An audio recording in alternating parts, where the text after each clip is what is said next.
제52화 힘빼기. 욕심이 앞서면 반드시 실패를 하게 된다. 지나친 욕심은 반드시 화를 부르게 됩니다. 그리고 열정이 앞서면 얼마 가지 못해 그만두게 됩니다.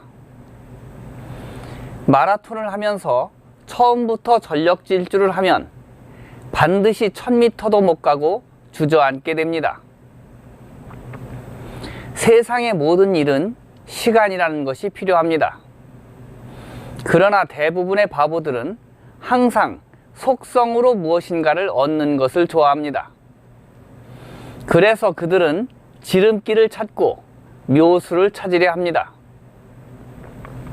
그러나 세상에 쉽게 얻은 것은 그만큼 빨리 나가기 마련입니다.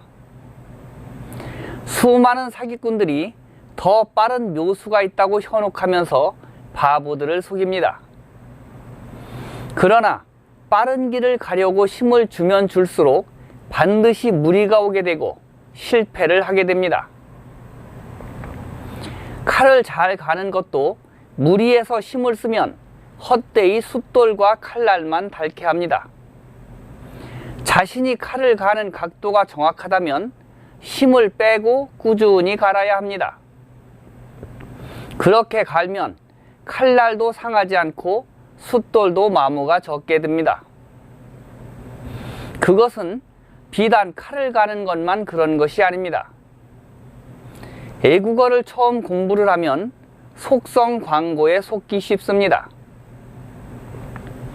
일주일 만에 일본어 완성 혹은 6개월 안에 원어민처럼 되기라는 광고가 넘쳐납니다. 그리고 바보들은 나도 일주일 혹은 6개월이면 충분히 애국어를 마스터할 것이라고 생각하고 애국어를 시작합니다. 그렇게 열정을 갖고 한두 달을 하면 정말 실력이 늘은 듯한 자신감도 생기고 애국인을 보면 막 말을 하고 싶어 안달복달이 됩니다. 자신감의 급상승이죠.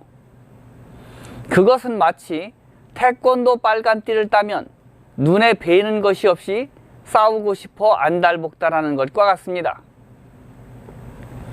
그렇게 패기 있는 6개월의 시간이 지나면 슬슬 한계가 몰려옵니다.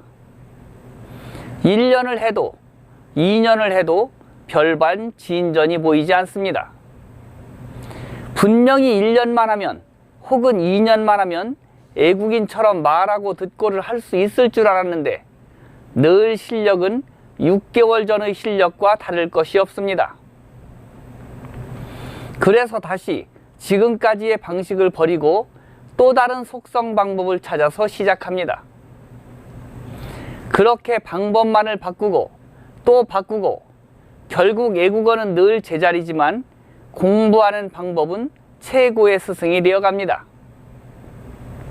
그리고 얼마 후 깨끗하게 포기를 합니다. 왜 이런 상황이 일어날까요? 그것은 처음부터 과욕을 부렸기 때문입니다. 애국어를 평생을 공부한다고 해도 절대 원어민처럼 될 수는 없습니다. 그것을 정확히 인식해야 합니다. 평생을 발음 교정을 해도 태어나면서 익힌 사투리도 교정이 안 되는 법입니다. 따라서 자신이 무엇인가를 배울 때는 지나치게 목표를 높이 잡지 말고 먼저 제대로 된 습관을 만드는 것이 중요합니다.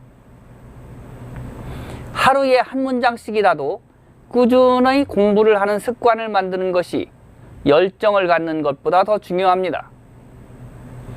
그것은 모든 일이 마찬가지입니다.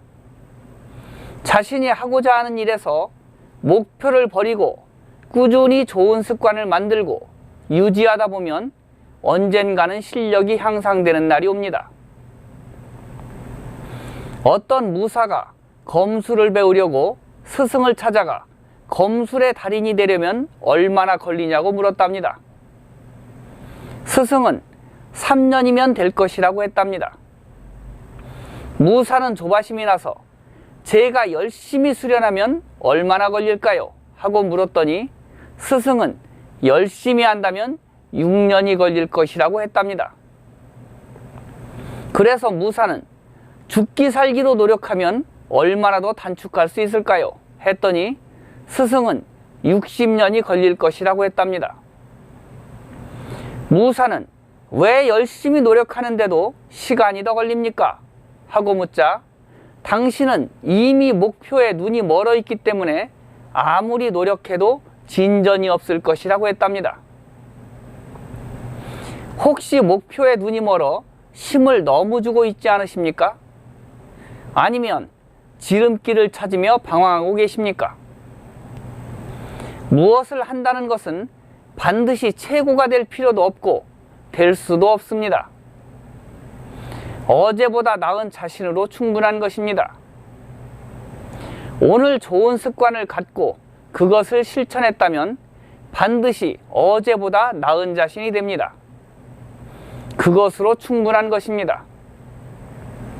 무엇을 얻으려고 안달복달하면 반드시 자신이 가진 것도 잃게 마련입니다. 똥을 쌀 때도 무리하게 힘을 주면 탈장의 위험이 있습니다. 그저 순리에 맞게 살려고 노력하시길 바랍니다. 인생은 생각보다 길고 좋은 습관은 무엇보다도 큰 재산입니다. 지금까지 보리임금이었습니다. 감사합니다.